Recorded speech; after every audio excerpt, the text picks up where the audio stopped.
Hi, RAVE group leaders. Hope you're having a good week. We are approaching Holy Week quick, and that's going to be an exciting time. I do want you to please encourage your groups.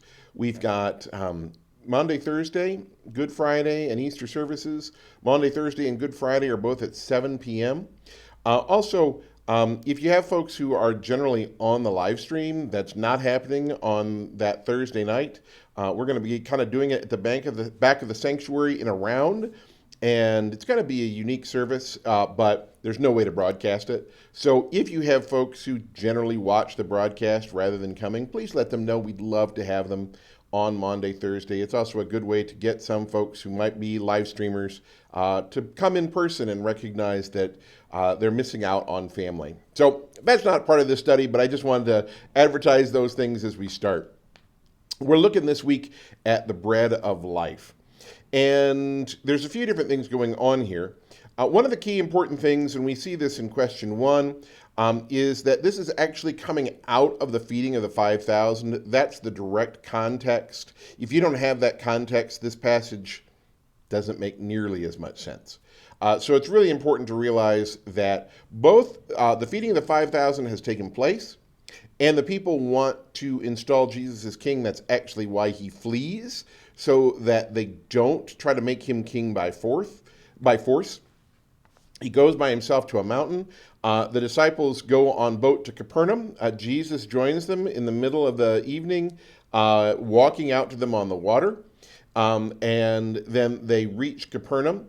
Capernaum is about 10 miles away. So from where the miracle takes place in Capernaum, 10 miles, that's a half-day walk in that era. They would have also, there's 5,000 people there, and that's probably more like 7,000 or 8,000 because it's 5,000 men. So it's a huge group, huge crowd of people, and it's probable that only some of them come across on the boats. Jesus wants to redirect them immediately when they come because they have come to get more bread from him. And he immediately calls them out on it. They're like, "Hey, Jesus, when did you get here?" And he's like, "You're following me for the food." And so when you go through these questions, you're going to find that that's the key of to understanding where this passage is coming from, is from the feeding of the 5,000, the people wanting more bread, demanding more of him.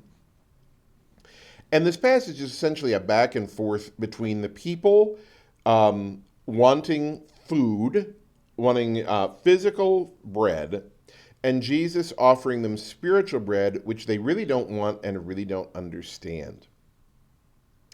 The back and forth in the first 3 questions is that Jesus offers them himself, spiritual life, and they say in Greek, they say, what must we do to work the works that God requires? That doesn't get translated quite that way, but it's actually very apparent in Greek. The words are like that, work the works. And that's exactly what they think they need to do, is work the works. All their rabbis have been telling them, these are the rules that you must follow to follow the Old Testament law carefully. You have to do this and this and this so that you never break the law. And Jesus turns it around and says, there's one work, singular, and that's to believe in the one the Father has sent.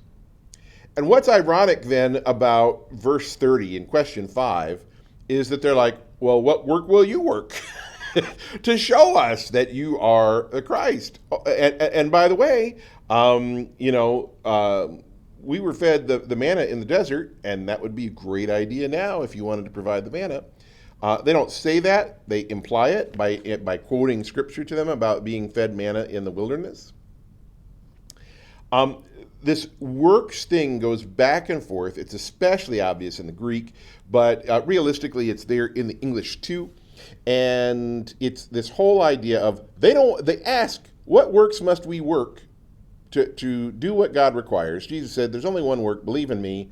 And they turn it around and say, well, what work are you going to do? Because they don't want to do that work.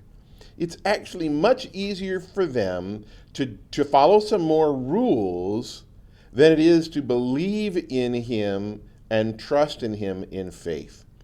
And this section will actually go on with Jesus saying it's impossible for you to believe unless the Father has drawn you and unless the Father has given you to me.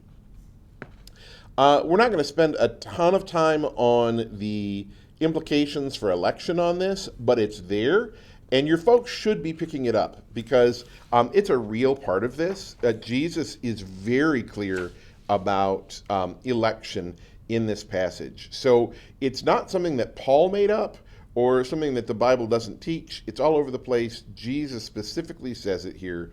The Father has to give them to him, and the Father has to draw them. And it's draw like draw water from a well or fish into a net. Now, one of the things that I think is important here, question 15 kind of gets into how the crowd's interested in fulfilling their material needs, but disinterested in Jesus' spiritual gifts. I think this is actually very prevalent in the church. Even those who are in the church who love Jesus still constantly battle with the idea of wanting physical things from Jesus.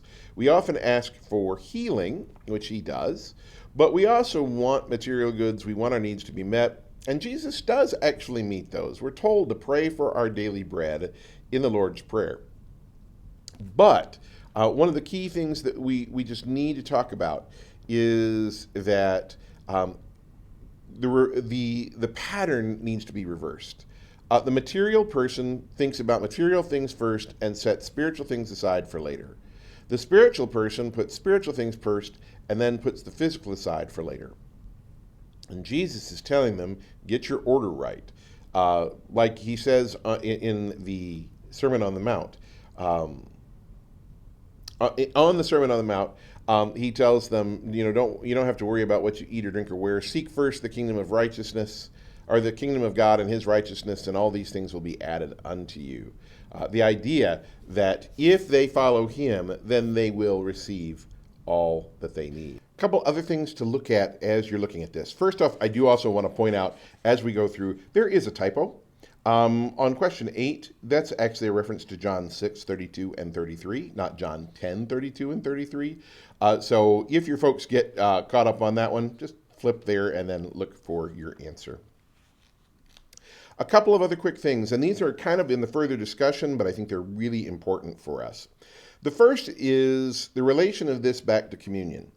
And there's two ways I want to say this. First, this is sort of a prefiguring and an expectation, a foreshadowing of communion, where Jesus says that you need to eat of my flesh and drink of my blood. But John's gospel actually already assumes that people know the pattern of the Lord's Supper. He has a huge thing of teaching that Jesus gives on the night he was betrayed. And it does have the dinner, but it doesn't actually have Jesus giving the words of institution that we know so well from the Lord's Supper.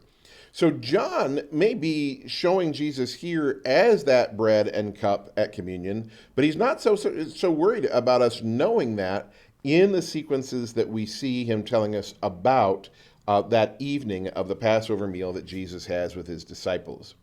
So I think it's good to say, yes, it's related to communion, but this passage is not about communion.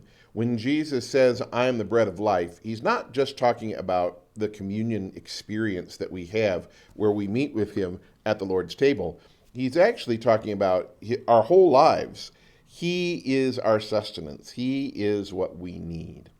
So I just encourage you not to just sit on its communion and leave it at that. The next thing, and this is the second discussion point, is, reflect on the sign the people saw Jesus perform at chapter 6. At what point do signs strengthen faith? What point do they hamper faith? And I think that's actually a really good question for your folks to lean into a little bit, because something that I've heard repeatedly during my years of ministry is, why don't we see miracles today? Why don't we see signs?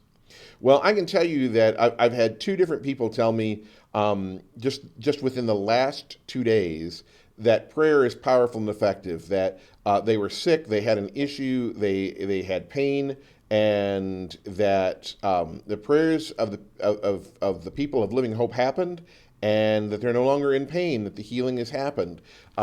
We've seen it multiple times here. So I believe miracles do happen all around us.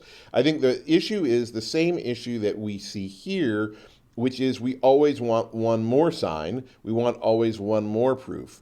That's what the folks here are dealing with, that they had seen Jesus feed the 5,000. It was very clearly a miracle, and yet they wanted more because that miracle fed them once, and they wanted to be fed every day so that they didn't have to work so hard.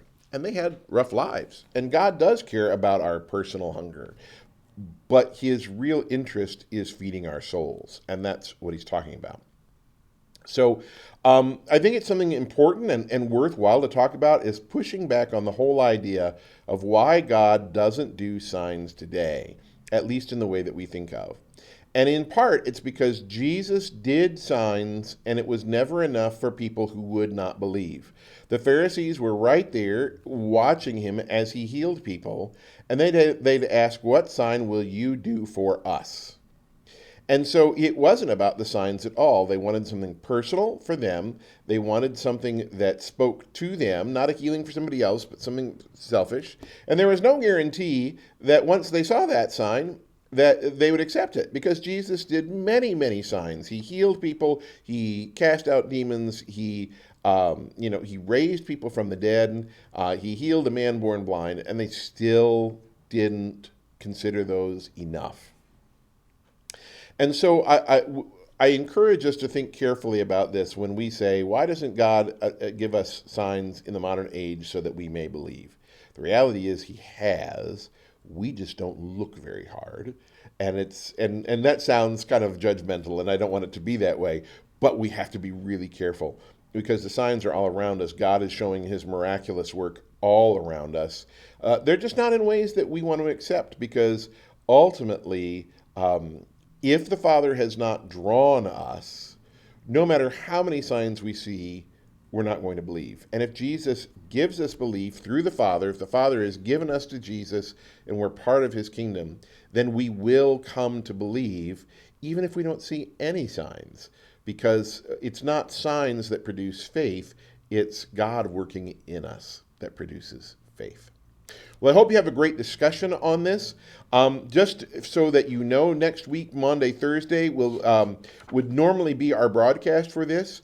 I may send one of these out, but I also know it's going to be very busy with Monday, Thursday, Good Friday, and Easter. So don't expect that we will necessarily, I will send one of these for Study 7.